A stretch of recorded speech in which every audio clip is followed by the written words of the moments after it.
Bienvenidos a Señor Reddit.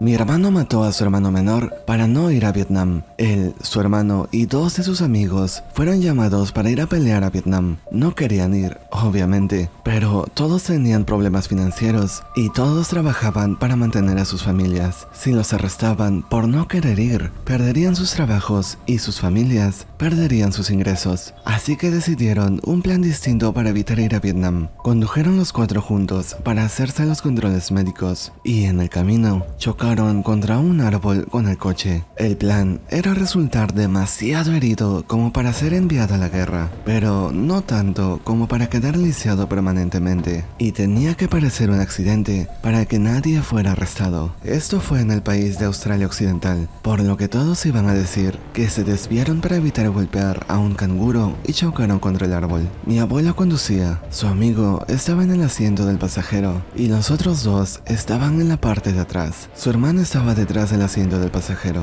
Chocaron contra el árbol a unos 40 km por hora, lo suficiente para ser serio. Una pierna rota para mi abuelo, un brazo roto para el chico detrás de él y costillas rotas para todo el mundo. Definitivamente no iban a ir a la guerra. El problema era que, para lograr el máximo impacto, y debido a que era la Australia rural en los años 60, no habían usado cinturones de seguridad y nadie los encontró ni a ellos ni a su coche durante una hora más o menos. Ninguno de ellos se detuvo a pensar en que podrían quedar inconscientes en el choque y además en las lesiones en órganos internos que ese plan podría generar. Y efectivamente, el hermano querido de mi abuelo murió desangrado por una ruptura de vaso. Estaba muerto antes de que llegaran al hospital. Mi abuelo nunca se perdonó a sí mismo y nunca habló de eso. Mi abuela fue la única a la que le contó, hasta donde sabemos, y ella no se lo dijo a nadie hasta mucho después de la muerte del abuelo. Encontramos una pequeña caja en su dormitorio cuando estábamos limpiando la casa después de que la abuela también falleció. Encontramos un recorte del periódico local sobre ese accidente. Mi madre y yo somos los únicos que saben sobre el incidente, aunque, claro, supongo que ahora tú también estás involucrado.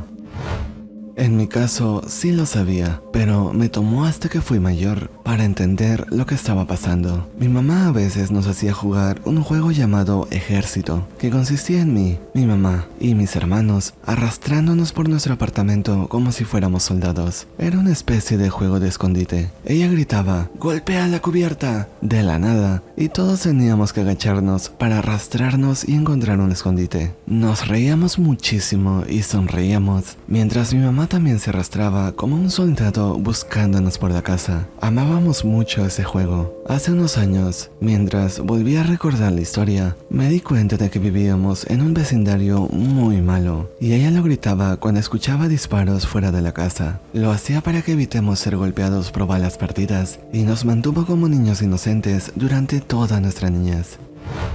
Mi padre conoció a mi madre en Filipinas cuando estaba allí en una misión de la Marina. Se casó con ella en Filipinas y me concibió. Volvió a los Estados Unidos para terminar su periodo de servicio. Mi madre se mudó a los Estados Unidos cuando estaba a un mes de darme a luz. Se mudó con parientes en Texas. La gira de mi padre terminó mientras él estaba en Hawái. Conoció a otra mujer allí y llamó a mi mamá en Estados Unidos pidiendo el divorcio. Quería dejar atrás su reciente matrimonio con ella, con un niño en camino, porque tenía una aventura de una noche con otra mujer. Mi madre ya estaba asustada. Estar en un nuevo país y sin saber mucho inglés. Además, agrega esto que estaba embarazada, a punto de dar a luz, y su esposo la estaba abandonando. Mi tío rápidamente se subió a un avión directo a Hawái. Encontró a mi padre y lo golpeó y lo amenazó de una manera tan brutal que convenció a mi padre para que fuera un hombre y asumiera la responsabilidad de su esposa y su hijo. Estamos seguros de que lo amenazó para que no llamase a la policía. Mi padre estaba de regreso para cuando yo nací. Todo esto lo aprendí cuando tenía 11 años, cuando mis padres se divorciaron. Fue solo el primero de los innumerables secretos familiares oscuros que aprendería durante mi adolescencia. Cuando tenía unos 10 años, mi primo y su padre murieron. Siempre pensé que fue en algún accidente. Cuando tuve la edad suficiente, me dijeron que su padre se mató. Y mi primo, quien encontró el cadáver de su padre tras matarse, también decidió matarse y lo logró. A pesar de que no los conocía bien, me devastó mucho enterarme de algo así. Cuando estaba en el último año de la escuela secundaria, 2006-2007, el padre de una de mis compañeras de clase se mató durante las vacaciones de invierno. La pobre chica había sido tan cercana a él y le tomó un par de meses sentirse lo suficientemente bien mentalmente como para volver a la escuela. Ella acababa de regresar a la rutina regular de la escuela cuando un día la sacaron de clase para darle otra terrible noticia. Su hermano mayor también se había matado. Eso fue todo para ella. No volvió a clase y terminó sus tareas escolares en casa durante el resto del año. Eso me pasó a mí, pero con un mejor amigo. Escribió "no puedo más" en Facebook y luego se pegó un tiro en su casa. Él tenía un hijo que estaba en su último año de secundaria en ese momento. Pasaron los años y cuando el chico cumplió sus 22 años, también se pegó un tiro en la cabeza y murió. Fue muy devastador para todos. Todavía no tengo palabras para explicar por qué tomaron esas decisiones. Cuando era joven, pensé que era muy lindo que mi abuela viviera con mi tía y su familia, ya que significaba que la cuidaban y siempre había gente a su alrededor. Mi tía tiene 6 hijos. De vez en cuando, mi tía se quejaba de ser la que cuidaba a mi abuela, ya que mi tía también es una de varios hijos y, siendo joven, me compadecía. Pero, dado que el resto de hermanos también pasaban tiempo con la abuela, nunca creí que fuera un gran problema. Cuando era joven, solo me preocupaba de lo social y cariñoso que era el ambiente, nunca sobre la responsabilidad financiera. Bueno, resulta que la razón por la que mi abuela vive con mi tía es porque mi tía y su esposo, hace muchos años antes, convencieron a la abuela de que pusiera su casa a su nombre para que pudieran cuidar sus asuntos. Sin embargo, vendieron la casa e invirtieron el dinero en un esquema piramidal, por lo que perdieron todo el dinero. Debido a esto, sus hermanos se niegan en darle un centavo a mi tía para que cuide a mi abuela, ya que es su culpa que mi abuela no tenga ni dinero ni bienes. Ahora que vuelvo a pensar en mi tía quejándose por cuidar a mi abuela, solo demuestra lo mala persona que es.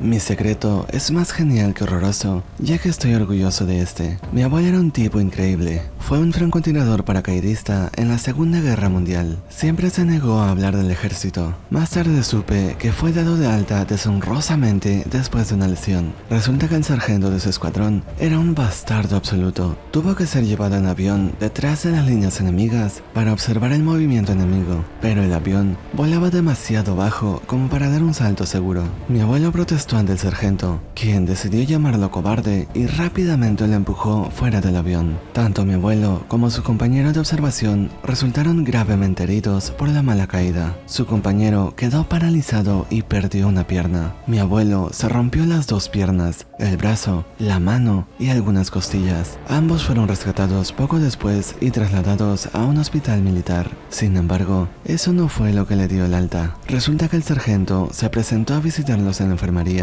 y mi abuelo le dio un puñetazo en la cara con su única mano buena, 2 veces. De acuerdo a lo que su compañero nos contó, quien también estaba de visita en ese momento, mi abuelo noqueó al sargento bastardo. Después de eso, y además de sus heridas, el ejército le envió a casa por el resto de la guerra. Cuando buscamos en las cosas del abuelo, descubrimos muchos recortes de periódico e informes sobre esto. Resulta que el sargento también fue dado de baja deshonrosamente, después de que un incidente similar les costó la vida a otros 2 miembros de su escuadrón un año después del accidente del abuelo. El sargento se emborrachó hasta morir años después. Encontramos muchas cartas de odio escritas de mi abuelo para el sargento, pero que nunca envió. En ellas había fotos del escuadrón de mi abuelo y los 2 tipos que murieron. Habían sido muy buenos amigos. Fue desgarrador leer las cartas. Nunca supe nada de esto. Mi abuelo era tan divertido, amable y tonto que nunca pensarías que pasó por algo así.